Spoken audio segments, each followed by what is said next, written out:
fırtına, içimde yangın. Sus dedikçe kalbim daha da çarpıyor. Yıkamadın duvarlarımı, kırıp geçtim. Bu deli yüreğim seni dinlemiyor. Kapat yollarını, durdur beni.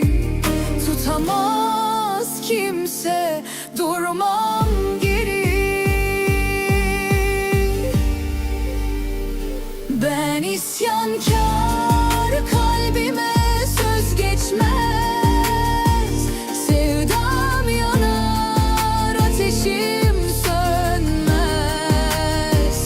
Vurursun yar, kanarım ama gitmem.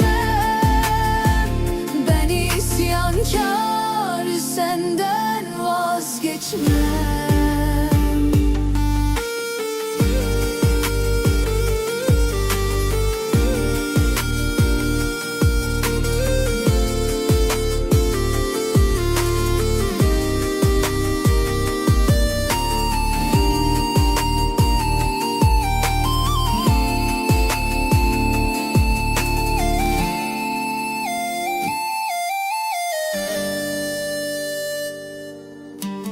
Her sözünde zehir var.